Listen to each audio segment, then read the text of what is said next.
suaramu dinanti. Kita memilih bupati tanggal 15 bulan 2 tahun 2017. Kita memilih pemimpin tu, tapi pilih pemimpin yang bertakwa dan beriman, yang mencintai rakyat yang dia pimpin.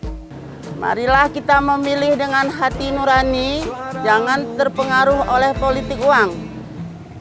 Golongan putih bukan solusi. Satu suara menentukan masa depan Aceh Tengah.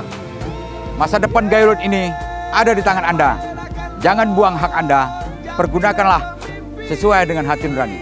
Saya menghimbau kepada para pemilih pemula untuk dapat menggunakan hak suara Anda agar kita dapat menentukan masa depan Aceh Tengah mendatang.